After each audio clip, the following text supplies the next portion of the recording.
Time for the 49ers Rush Podcast.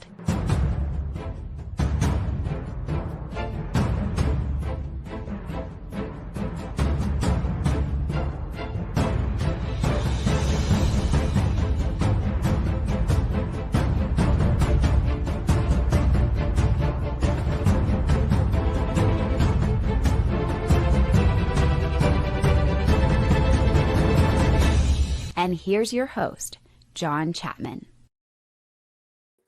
What is going on, faithful? It is Thursday. Even if the 49ers don't play till Monday, we get that extra day.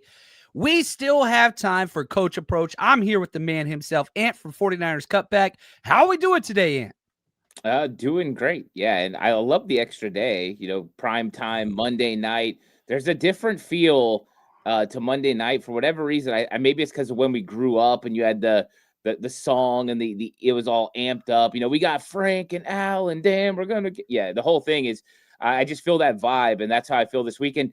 It's playoff implications for Carolina and for the 49ers. If the 49ers win this game, 91% chance of making the playoffs according to Next Gen Stats. So this is a huge one. If they lose, it goes down to like 68%. So the vibes are there. The Panthers, they need a win too. They're trying to catch the Buccaneers. And if they win, they go over 30% chance of making the playoffs, which doesn't seem significant. But when you only have a 21% chance right now, it is significant.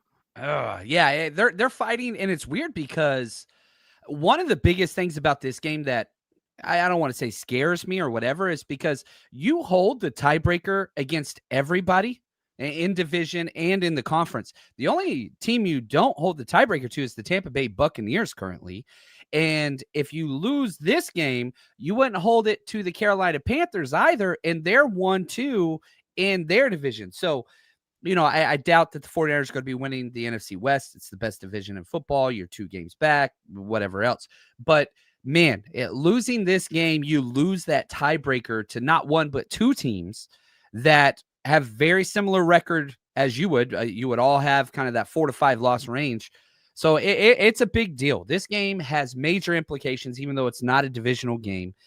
Whenever it comes to those playoff seedings, if you get this tiebreaker and you push probably one of the teams that's competing to knock you out of that 7 spot with the Carolina Panthers, just gives you not only a whole nother game up on them, but that tiebreaker as well. And that's huge. Shout out to my man, RTP FTW. He's got it. #CC, #TCA. Says, what's up, fellas, Niners?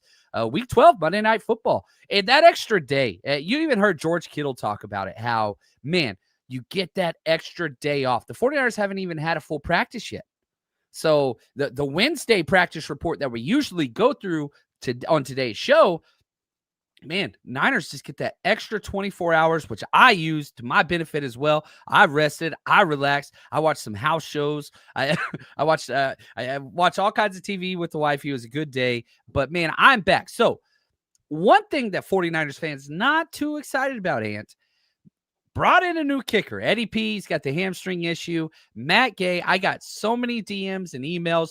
We signed a kicker that lost his job to Jake Moody. What are they doing? What are your thoughts on the new kicker and kind of the Band-Aid approach to the position? Yeah, what was funny is when Matt Gay got released, I did text in our group chat some friends that I have, and I said, Matt Gay to San Francisco is going to happen. I had a feeling, and I know they weren't really talking about bringing him in initially. It was Anders Carlson, and it was, some other guys, John Parker Romo. But they're bringing in a guy who's been playing NFL football right now. He's a veteran kicker. He understands how to kick in certain environments. And yeah, he had 2 misses last week, and they pulled the trigger on moving to Jake Moody. I think it was a smart decision for the Commanders anyways. Go see what Jake Moody has. You're not a very good team right now, and maybe you can find your kicker of the future. And for the 49ers, they had to find a couple of things. Number one, they wanted a veteran because that's worked out for them with Eddie Pinheiro. They also needed somebody that knew this was going to be a short-term gig and somebody that was willing to sign with their practice squad. And Matt Gay fit all the criteria that you need. I think he'll do just fine. My guess is with the battery of players that they have with John Weeks and with the holder and everything that they got going on here with Morstead, I think that he'll do pretty well, and the 49ers will have success in the short term until they can get Eddie Pinheiro back, and then we'll be back to business of a guy who just makes every single kick, it feels like. Yeah, it's just a short-term replacement. I want the experience. not too upset. I want Thomas Morstead to keep handling kickoffs. So did you see? Like, dude just comes out cold, drops it right on the 5 at the bottom of the numbers, just first kick, just like, this is easy. I freaking love Thomas Morstead, man. Am I crazy? I said on my breakdown earlier this morning over on the 49ersrush.com in our Patreon, I said, dude, this is the best punting year the 49ers have had since Andy Lee. Like, am I crazy in saying that? No, I don't think so. I love the stability, right? You weren't going to get the long distance that, from Thomas Morstead. That's not what he does, but you get his stability. It seems like every single kick is where it's supposed to be. If it's supposed to be inside the 10, it's going to be in the 10. If it's needs to be angled to the sideline, it's going to be angled to the sideline. He doesn't really miss. We haven't had those muffs.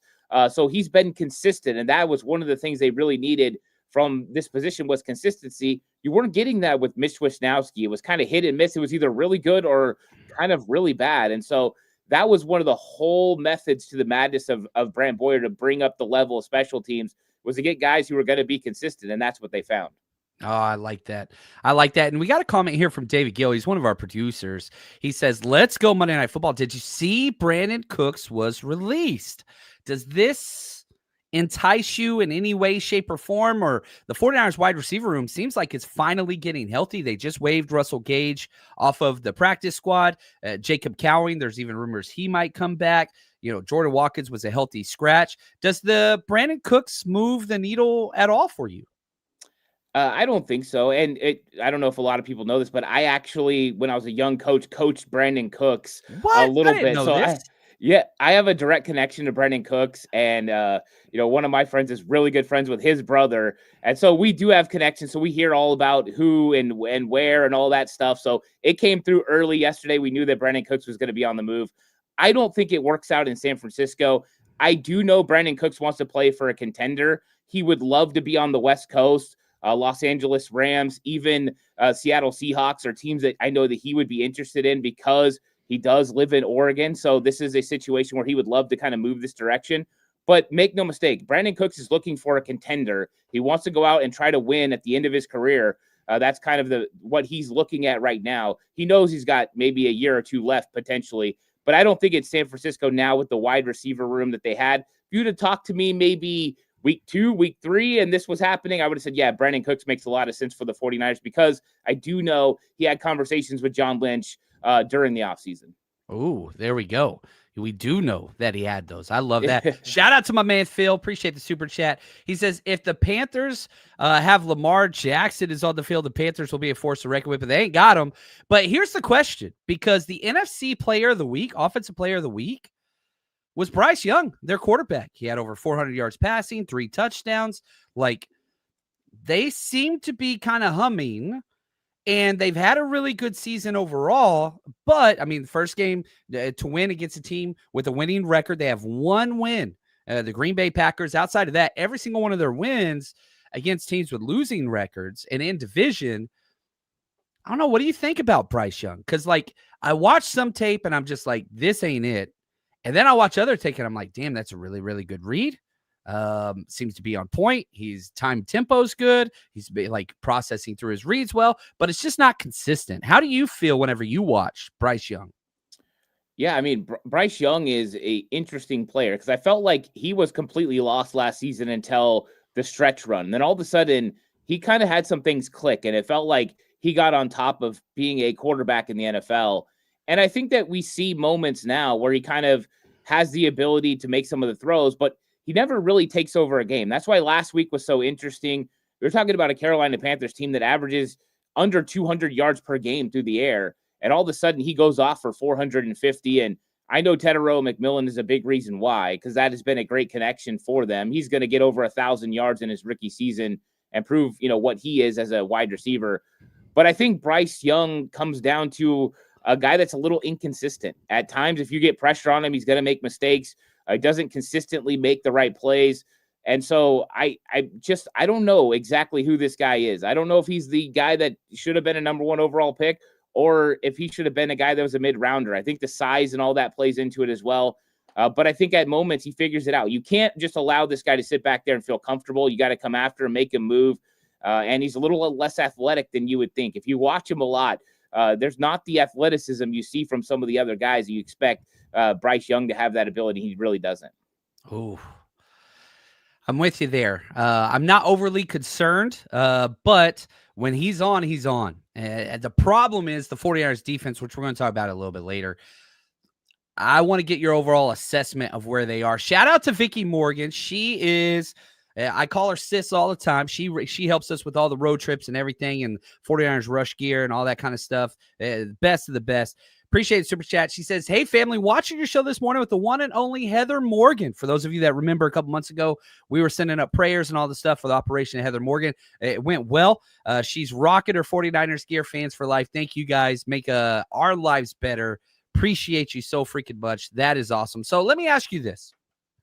Where do you see, Ant, the 49ers defense? Because, you look at last week, 3 turnovers, whatever else, but then you look, man, broke the record for most completions without like a sack, gave up, almost 500 total yards. It's this kind of like, man, are the 49ers, are defense hanging on by a thread? Or are they contender type defense? Like, what do you do with them in their current state? Yeah, this one's tough because I don't think that this defense is playing up to the level that I think even Robert Saleh expects them to play at. But I thought that they did some things schematically last week to allow this sort of offense of Jacoby Brissett and that unit in Arizona to kind of have some completions. And they were willing to let them move up and down the field a little bit. They protected their safeties. They did some things to make sure they weren't going to get beat on hole shots and just make Jacoby Brissett, kind of meticulate down the field. And I think that was important because that was part of the reason they had so many completions and they picked up so many yards is Robert Saleh was okay with that because he's looking up at the scoreboard and there's only 10 points. And so he didn't really have to get too aggressive. And so I think that is part of it. But make no mistake, they struggled against the Rams the week before. They struggled this week against the Cardinals. And it feels like this team is going to have to find a way to generate pressure. And it hasn't worked out through the blitz. They haven't been able to get home with the pass rush. I think this is one of the things that makes me nervous about this defense and if they can do enough. Because right now, your offense is clicking and they're kind of trending in the right direction. Can your defense do enough? If they can hold true with that 22, 23 points per game that they allow, then yeah, I don't really care about yards. As long as the points stay down, then I think they can and would be in the mix of every single game they play if they could hold teams around that area, 23 points per game. Yeah, and we're getting these questions, and shout out to Niner Faithful. He says, who is the guy that can provide that pressure on the quarterback? You just look at this past week. Kalia Davis led the team in pressures with 4. Bryce Huff had 3. Sam O 2. Keon White 2. Alfred Collins 1. Jordan Elliott 1. Bryce Huff seems to be the designated pass rusher, but I didn't think that it was overall a great game on tape of Bryce Huff against the Cardinals. How much of that is just Paris Johnson, being a stud and, using all those tight ends and whatever else. But like Bryce Huff's the best pass rusher on the team. I don't think anybody would argue with that. Was there anything that you saw on tape, Ant, that was kind of like, man, maybe he's not fully back from that injury. Maybe he's not his true self yet. Maybe he can become that. And you're playing against 2 quality tackles, again, with the Carolina Panthers. Like, their offensive line ain't good, but Taylor Morton and Ikem Ekwonu, like, those are pretty solid athletic tackles and pass protection that you're going to be playing again this week. Yeah, I mean, Bryce Huff usually wins with the whole shot. I mean, that's kind of what he's done this season. And I know he's got more in his pass rush repertoire than just that, but we haven't seen that elite get off that he had before the injury. He's still doing a pretty good job bending the corner. And I thought that he did have moments where it looked like he was going to get home. But, we're kind of looking back at Atlanta. That's where he was finishing teams off, was kind of in that range. And then that's the game he got hurt with the hamstring. So I expect it to get better and better probably over the next few weeks as he kind of re-engages with that hamstring. But he plays complementary football. He plays team defense when it comes to pass rush. And there are times that they were setting things up where he went inside and it was kind of allowing guys like Kalia Davis and those guys to come outside because there is an emphasis on offensive linemen to pay attention to Bryce Huff because he is the most dangerous.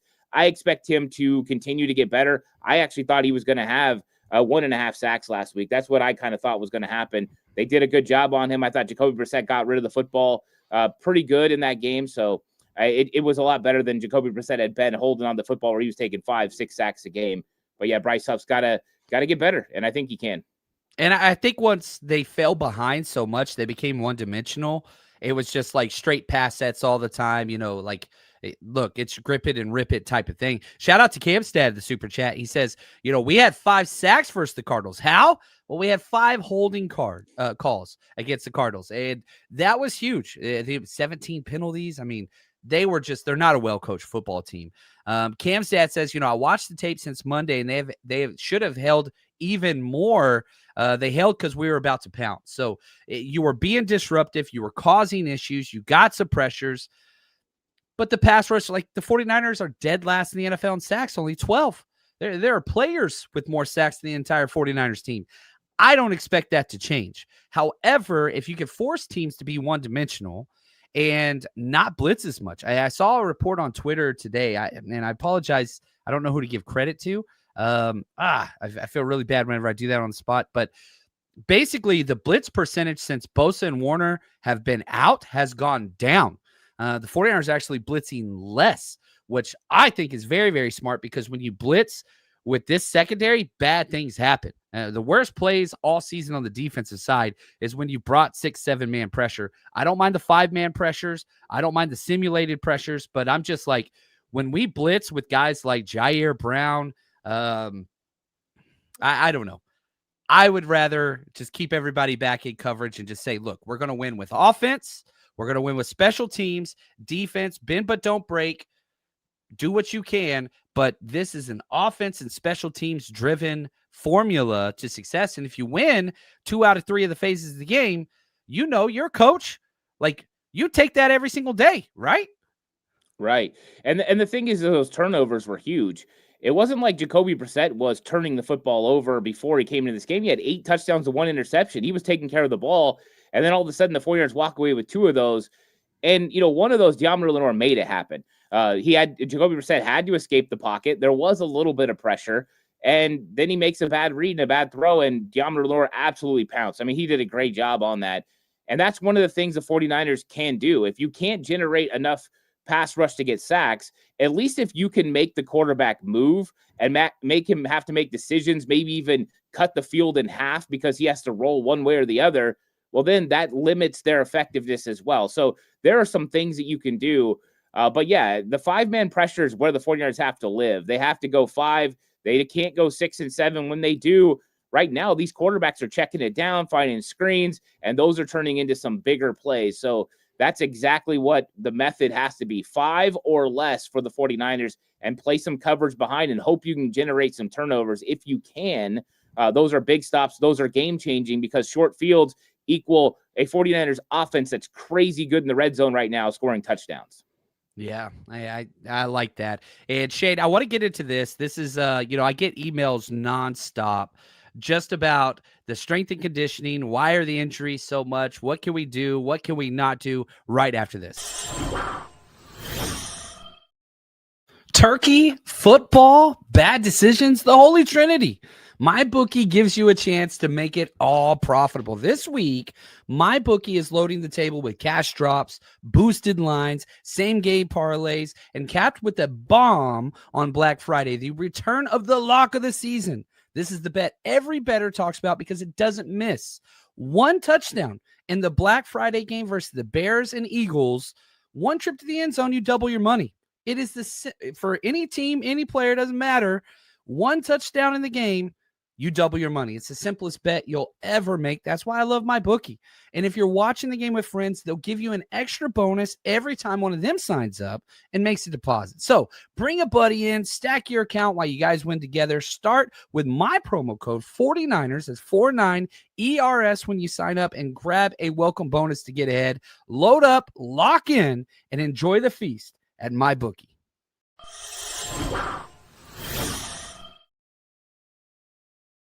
Shout out to the man, Rob Louder, Lieutenant Simple Jack. He says, obligatory coach approach hat tip, guys. He's the freaking man. Thank you, Rob Louder. All you do for the community. You're the best. You're the best. You're the best. So let's go back and let's talk just a little bit about, what is going on with this coaching staff and all the different things. I had it starred, and now I'm losing it in the chat. Oh no, Shane, I lost your thing. But talk to me just about what you feel. The 49ers, you've got a report coming out that, they do things different. They want to do things their own way all the time. Here it is, Shane's thing. Just the report that the Niners strength and training staff do things differently than every other team via Marty M, I think, but not sure. I think that is right. We've had the same guy in charge since Shanahan showed up, and he's been with the team for 9 years now. What are your thoughts there? Am I crazy? Is he crazy? Is there conspiracy here? Oh, you're on mute. My bad. I think that's my fault. My bad. There we go. No, it's my fault. I think I muted before you went into the ad. But yeah, it's one of those things where I don't know exactly what they do different, right? There's reports they do things different. I would like to know exactly what they do different. Is it the stretching? Is it the overall, what they're requiring of these players to do? You would think that some of the guys who have been around for a while, guys like Kyle Juszczyk or George Kittle or Trent Williams, if things weren't working, they would say something about, hey, this training staff is not getting us prepared. It's not, going the direction it should go. But I honestly have no idea. And I did see some of the stuff going around yesterday where people that said they were in the know that know these guys really well are saying the 49ers want to do everything their way. They want to do things differently. I think at some point, John Lynch and Kyle Shanahan would have had to have looked at each other at some point and said, this isn't working, doing things differently. Let's go do what everyone else is doing. They're staying healthier than us.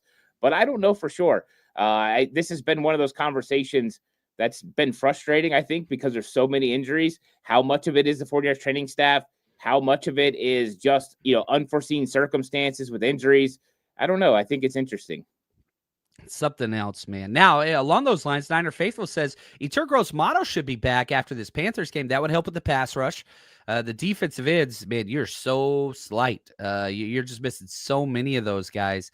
I don't put a lot of stock in Yetur Gross-Matos coming back just because, one, that knee's been injured for 2 straight years. Now the hamstring's involved. Conditioning's been a major issue with him. It'd be nice to have him back. It'd be nice to have anybody back. But I'm not counting on that. Shout out to my man, Christian Gomez. He built the 49ersrush.com. He's the best PB systems. Man, link in the description of this video podcast. You need some work on videos and kind of platforms and all those things. Go check it out in the link in the description. Trust me. It is worth your time. I want you to talk to me about one player that we're going to get to see this week, Curtis Robinson. Completely different player than Tatum Bethune, who's got the ankle.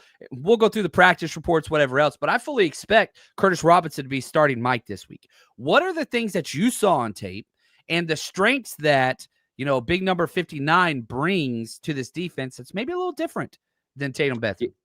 Yeah, I like him in coverage. I think that this is where you're going to see the difference between the two linebackers. Tatum Bethune around the blocks, operating, making tackles in the run game. That's what he does really well. I think Curtis Robinson can do that, but I think he's a little bit further along when it comes to how he feels in zone coverage, how comfortable he is. You just look at some of the plays he made in this game, some boom tackles. The end of the first half, they had a play that was coming up, and they got Michael Wilson right into the little zone there, and he got hit immediately by Curtis Robinson. Good feel in the middle of the field. He made some tackles underneath on Trey McBride as well. I think that's where the advancement comes. I like the way he moves. He gives me some positive 49er linebacker vibes in coverage. It reminds me more of Fred than anybody else because of the way he moves in space. He's not Fred. I don't want anyone to think that, but just his movements and how he kind of feels in zone coverage is a lot different. So I think advancement when it comes to help against the pass, but maybe just a step back when it comes to how he plays the run the way Tatum Bethune does. Yeah, and that kind of affects, you look at what the Panthers try to do. Rico Dowdle is everything. That dude maybe one of the most electric players in the NFL this year, which is just crazy out of nowhere. It only has 5 starts. But, Rico Dowdle, he's played some damn good ball. That's one of the things. He could do it in the pass and the run game. But Curtis Robinson, a lot of people don't realize, he has the same height, weight, speed, arm length as Fred Warner. Shout out to Anthony. He says, Curtis Robinson is Fred Warner from Temu, functional and fit. Yeah, it's funny when we do the draft comparisons, like poor man's or, watered down version or Temu. Yeah, that's not an insult. Being compared to number 54 in any way, shape, or form is a wonderful, wonderful thing. But yeah, we'll see here. JP, my man, says, do you think the Panthers will put McMillan in the slot to try to attack Stout? The Panthers built, they really like Jalen Coker. That's their slot guy. They have two extremely physically talented outside wide receivers in Xavier Legette and Tet McMillan. I want to look up. Sorry, excuse me. What are your thoughts about putting Tet in the slot? I mean, it's not a bad idea. I do think that there's going to be opportunities because they're probably going to go with some bigger tight end sets. I think that's going to be the method that some teams are going to try to do. It's a copycat league, and they saw what the Los Angeles Rams did. So I think there's going to be opportunities for that. I thought the Cardinals displayed that as well, putting Michael Wilson that one-on-one with Upton Stout. Now, I will say this. Upton Stout had pretty good coverage on that play. That was not a bad play, even though he got beat. He got outsized. It wasn't like he got smoked. He was right in his hip pocket. I did not think it was pass interference. I thought he was right there. I love the competition there. But I would think that, yeah, Carolina is going to look to take advantage of some of those matchups. But you brought up Jalen Coker. I think he'll spend the most time in the slot. But I think we'll probably see some looks where they try to get Legette, use his speed and size, or Tetero McMillan to do the same thing. I mean, right now, that's the method, right? Go after Upton Stout. He's the weakest link of the 49ers cornerback room, and then you try to get on the safeties as well. Those are the two advantages that you have. The other one is probably targeting the Sam linebacker, no matter who it is. That has been kind of what offensive coordinators have done, and really what Sean McVay has showed the league. This is what you do. Yeah, and, I just looked up Tet's snap count on detailed positions on PFF. 97 snaps in the slot this season, 554 out wide. So you're looking at like a little less than 20%, probably about 17% in the slot. So that could take place. No doubt they'll motion and whatever and try to create those matchups. But understand this. You are playing against maybe the largest, biggest, like weight-wise, height-wise, wide receiver core in the NFL. This week, the 49ers have the smallest corners in the NFL. All of Demo's the biggest, and he was drafted to be a slot guy.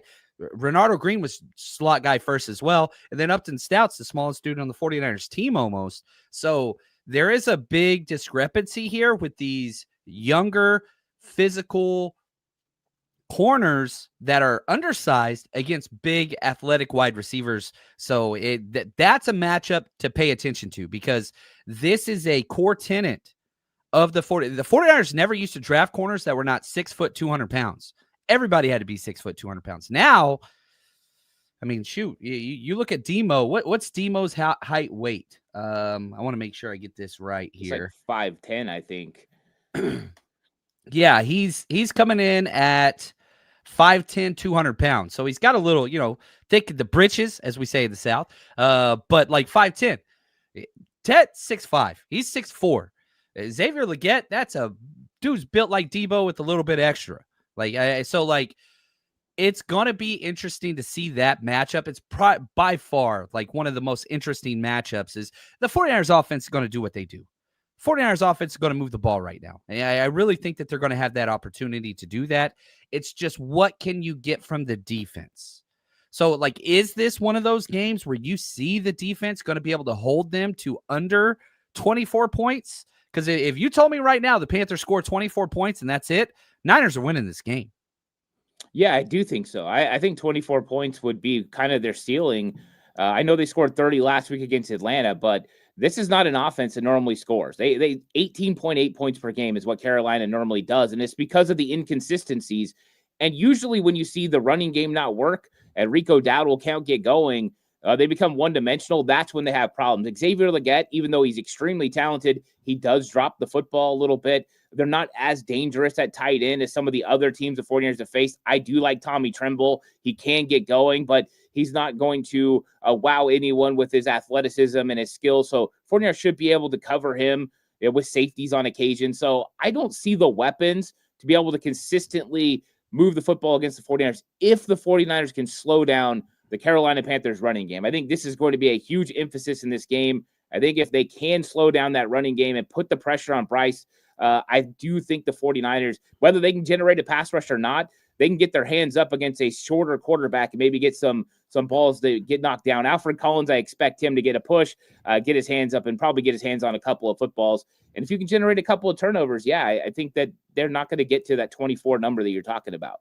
Yeah, I like that. And shout out to my man Leon Sandcastle. He says, do you think Luter gets more snaps against these bigger wide receivers? I think if somebody starts to get bullied, I mean, Luter is by far the largest defensive back that the 49ers have on their roster, and got some snaps last week and continues just to kind of show, not the best special teamer, but he provides something a little bit different. And when Renardo Green had that mental lapse, dude, everybody jumped all over that dude on the sidelines. They sat him out for a drive, then brought him back in. Will Luter start to get more snaps? I don't think so. No, they're rolling with Renardo Green. Renardo Green plays good against these guys, right? Like he played good against DK Metcalf when Metcalf was with Seattle. He does do okay with the bigger physical wide receiver. I don't think they worry about that. I think the only change you could see here and there is they go to that big nickel with Jason Pinnock if they're worried about the size difference. Yeah, Pinnock did a really good job this week. So I think that kind of makes sense. And I think 49ers are looking for certain looks. I mean, you saw the film. 49ers had two defensive backs in the box when they had their 8-man box, Jason Pinnock and Jair Brown, not Alexander, Jair Brown. Most of the time, I would take Alexander in a heartbeat. But anyways, those guys up there. So they were trying some different things. And I think that they'll probably continue that. We're probably going to see more Pinnock, but I don't think we're going to see more Luter Jr., even though he's done okay when he's been in so far this season. Yeah, I agree with you there. And yeah, look, I know that people are very frustrated with Upton Stout. Understand this. The nickel position is the hardest to play in the 49ers defense. They put the most, you have to play outside leverage consistently with no inside leverage help.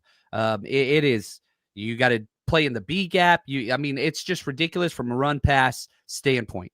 So the degree of difficulty Upton Stout's going through, but his play continues to trend up. And I know people look at that contested catch that was made over him. It's a negative play in the sense of, man, that was a huge play of the game, but he's making progress to that. They see Upton Stout as a long-term A-plus player at that position. He's not there now, but it's all about younger, cheaper. This was the way in which the 49ers designed this offseason roster billing. They are very pleased with Upton Stout. Even though he's being targeted, even though he's being taken advantage of, even though the missed tackles on quarterback, there are more positive trends going on there than negative, and they're hoping to get him right by the time they're in the playoffs. This is one of those games where, look, even if he has some bad plays, you bring in big nickel. I want to see more big dime, to be honest with you. I want Curtis Robinson and 6 DBs out there instead of D winners personally. But I don't know. And I'll back off from that one. But yeah, they're not moving Demo to the slot at all. He has taken 0 slot snaps this entire training camp, preseason, regular season. They paid him. They're keeping him outside, period. That ain't going to change. Shout out to my man, Rusty. He's been abroad. He went to the game in Madrid, and I think the game in Berlin, which is awesome. Welcome back, brother. Miss you, man. He says, what about special teams for this game? I think the Panthers kicker is a knuckleballer that has them the second best in the league. They did pretty good against the Rams the first game, week 5, whenever they had the knuckleball kicker, but then they fired him. What are your thoughts on special teams? Niners have been incredible. And, you look at just kind of where the Panthers fit just from a PFF standpoint, they're the 20th ranked special teams group. Yeah, I like the 49ers special teams right now. I think Brant Boyer's got them playing pretty well. It wasn't perfect last week, but there were moments where the special teams made huge plays. And so I like the return group now with Sky Moore and Brian Robinson is kind of pick your poison. You kick it to Sky Moore, he's got a chance to house call you, and everybody knows it now. And then Brian Robinson, he doesn't look fast. He doesn't look like he's really moving really great, but all of a sudden you find him near midfield. And those types of things wear on a football team because you're at midfield. You need, 20 yards for a chip shot field goal?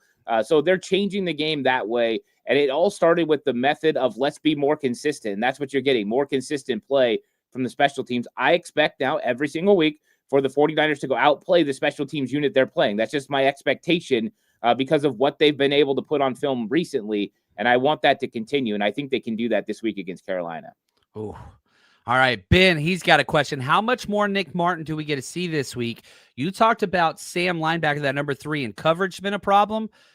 Dude, blitz, 5-man pressure. This is what Nick Martin's specialty is. Logan agrees, man. I wish we would send Nick Martin on some blitz packages. Will we see Nick Martin in the same spot again? And 2, do you think we'll see him get some pressures? I do think we're going to see him in the same spot. I think he's going to take over that Sam linebacker role. I don't think there's going to be a lot more snaps, depending on what groupings you're getting. I think he's still going to be kind of in that 14 to 20 plays a game.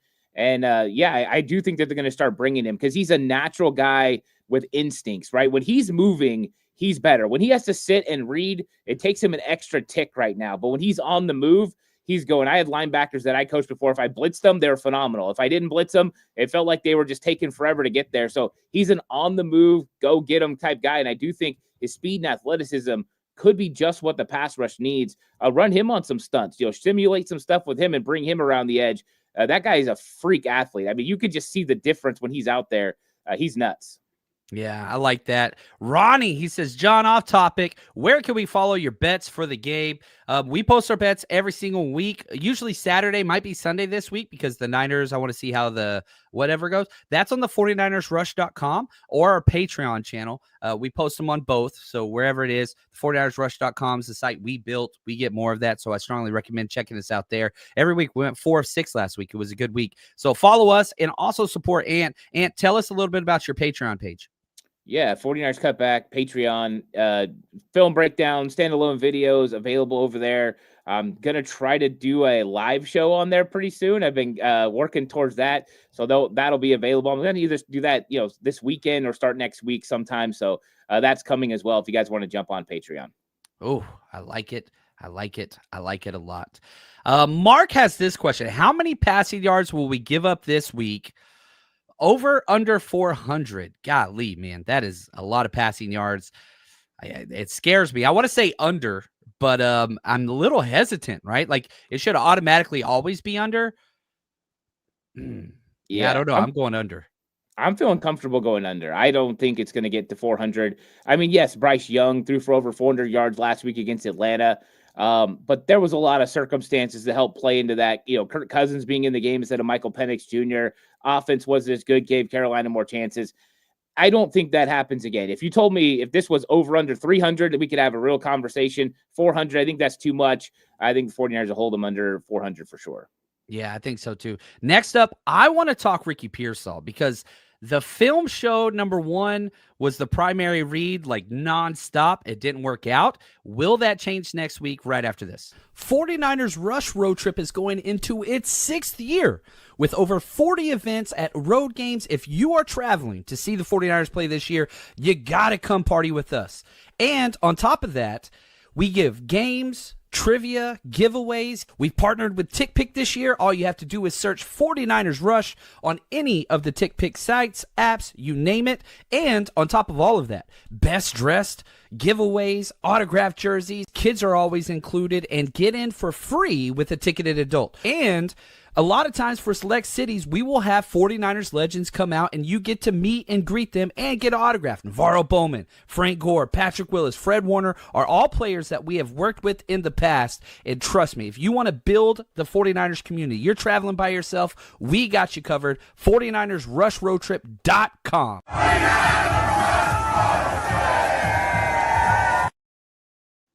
All right, we will be in Cleveland. We will be in Indianapolis. You can go get those tickets now. Go check those out. Hopefully you can party with us. Javier asked this. Will this be a massive game for Pearsall? Hi, John and Ant. Hi, Javier. What do you think about this? Pearsall moved forward. 1 catch, 0 yards. What do you expect from him this week? Yeah, I expect him to get involved even more, and I think that we saw him play more snaps last week than even I anticipated. We did see Kendrick Bourne's snaps get removed the most. So Pearsall coming back is going to be huge that way. Some of the things that was going on in that game, they were rotating coverage towards Ricky Pearsall. It was opening things up for other people. They were definitely staying focused on Pearsall. Pearsall could have easily had a touchdown if it wouldn't have been for Ben Barch and Colt McKivitz not exactly making their blocks. We could have had a touchdown for Pearsall. So I expect him to get in the mix. I don't know if it's going to be a big game. I don't know if it's going to be like, 6 for 80 or something like that, but I do think that he's going to get in there. He'll probably have 4 or 5 catches, and he'll start to change some things depending on how Carolina plays this. They want to sag real deep and try to take away those deep crossers with Ricky Pearsall. Well, then you're going to pay with George Kittle and Christian McCaffrey underneath. If you want to jump on those guys underneath, then, well, Ricky Pearsall is going to have himself a game. And that's kind of the pick your poison that Kyle Shanahan is making defenses choose to do right now. Yeah, I'm excited. I'll be betting Pearsall over on catches and yards this week, which I expect to take a dip in the markets. Cam's dad, man, my, how things have changed in only a year. He says, do you remember last year where we were counting down games mathematically, how we could get into the playoffs and whatever else, and mock drafts? Only 6 wins last year. You've already surpassed that. Man. Could the 49ers actually win the division? Likely no, but possible. Talk to me. You look at the division standings right now. The 49ers are 3rd in the NFC West, but you've already beaten the Rams once. You split that series. You've won against the Seahawks in Seattle. You still have one of those games left. The divisional record, there's no way you're going to lose that. At worst, tie if you win out, but that you have to win that Seattle game. What do you put the chances at the 49ers winning this division? Is that still a possibility? I think it is. I just don't think it's a great possibility because of how well the Rams and Seahawks have played amongst the rest of the league. They've been playing really well. Now, one thing that's going to go a big way or long ways is if Seattle is able to knock off the Rams when they meet up again. That will kind of help things out. The Buccaneers could do the 49ers a solid by knocking off the Rams this week. That would kind of change some things and put the 49ers right back in the mix. But the truth is the 49ers would probably have to run the table. They're probably going to have to win out to be able to win the division. And I don't know if you can do that with teams like the Colts, and teams like the Seahawks at the end of the season. We'll see how much that game matters.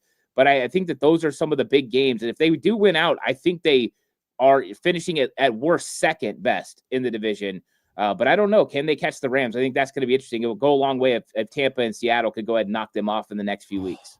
Man, how cool would that be? And you look at it, the Bucs and Rams, Sunday Night Football, let's go Baker. That helps. It doesn't matter who wins or loses that one. It helps the 49ers because, again, the Bucs, they're sitting there right now. They're 6-4. We're 7-4, but they own the tiebreaker against the 49ers. So, it helps you when the Panthers lose and the Bucs lose. That is a positive, but obviously I'll take the Rams losing any day of the week. I think that is huge. Man, shout out to my man Jord, and congratulations. Jord's a good dude, man. He's come out and partied with us a few times. He says, "What's up, John? I'm itching to make it out to a road trip this year, but the new baby makes that harder." That's the life, man. That's what it is. But congratulations to the Anderson family. We need more Andersons. That's just the way it should go. I love it. So, Ant, before we jump out of here, I do want to give you a chance. Is there anything else that you saw on tape this week when you were going through the offense, defense, special teams, whatever, that kind of jumped out to you that maybe people haven't noticed or aren't talking about as much? I want to go to the linebacker room. And I know that linebacker has been a tough position for the 49ers with all the injuries. But I really did think that D. Winters took a little bit of a step forward. He only had the 2 missed tackles, which is great. I thought that he played decently well in this one. I thought Nick Martin showed flashes that got me excited about what he could possibly do. The fact that he was out there for just 14 snaps, but made an impact on those 14 snaps, I thought was a sign and a good sign and a move in the right direction. And then I liked what I saw from Curtis Robinson. So I'm optimistic about this linebacker crew going into Carolina because it is going to be a main focus to take away Rico Dowdle and that running game, but also stopping Dowdle out of the backfield, catching the football as well. And I think that this linebacker room is showing me steps in the positive direction that I think they can get it done. So that really did jump off to me. It was like, oh, okay, our linebackers are ready to roll. And I think that's a good sign. And no matter how deep it gets, it feels like they always got somebody that's ready to step in and play well. And that just goes a long way to show, number one, how the 49ers evaluate linebacker. Number two, how Johnny Hollins coaches these guys up. The next man up mentality is real. And now we might see Jalen Graham at some point just to show you how deep this thing is. They got Jalen Graham chilling on the practice squad, and he might have to step up at some point. But I think with Gifford as the number one backup, they're still pretty good to go. Yeah, he can back up kind of everything. You signed Stone Blanton back to the practice squad, which he's awesome. Yeah, he's played Mike and Sam and special teams as well. So, yeah, that's there. Like, you're still too deep. When we went into the season, we said the Niners draft linebackers better than and evaluate that better than any other position. Linebacker had more depth going into this season than any other position. Now they're testing that with Fred Warner out, with Tatum Bethune out. Luke Gifford was hurt for a second. Curtis Robinson was hurt for a second. Like, this is the 2025 season. It's not as easy as just, oh, our backup's good. Oh, is your backup's backup good? Because that's what the 49ers are going to try to figure out. And, against this Panthers team, I would still take our linebacker room as is versus what the Panthers are suiting up. So, like, their starters, I would take our backups against them. And if D Winters just plays average, you're going to be okay. He's the one that's just like, when D Winters is bad, it's awful. That's my biggest concern. We'll see how that goes. But like you said, he played better last week. And if he can play up and have another week like that, I think that's going to be huge. So, yeah, man, I love it. The 49ers get to play Monday Night Football. Everybody's going to be watching. I cannot wait. You win this game. What was it? 91% chance of the playoffs. Is that right? Yep. 91% chance to make the playoffs, according to Next Gen Stats. So this is big. This is because it makes it an 8-team race, right? If Carolina loses this, more than likely they're out. And so it makes it an 8-team race. You just have to finish better. And if you look at the NFC North, they're going to beat each other up. Chicago, Detroit, and Green Bay all got to play each other over the next several weeks. They're going to beat each other up. And the 49ers, they've played almost all their divisional games. So they've got a very favorable schedule going down the road. 91% chance is a great opportunity for them. And if the Seahawks lose this week, they fall way down. So there's some big games coming up for the NFC West. Gosh, I love it. I love this time where all the games matter. You know what I mean? Because, like, early on in the year, yeah, you're checking fantasy and all that stuff, and it's fun. And we're still doing the fantasy stuff. But, like, now you don't care about the Giants, Saints, Commanders, Falcons, Cardinals. Those teams don't matter. And so 7 teams out of 16 get in, but now it's 7 out of 10. So you're looking at those 3 to 4 teams, like, who's going to fall by the wayside? Man, this is fun. And I cannot say thank you enough for all you do. Everybody go subscribe to the 49ers Cutback. It is the best of the best of the best of the best. But until next time, that's going to do it for us here. Ant, you're the freaking man. And everybody else, stay strong, faithful.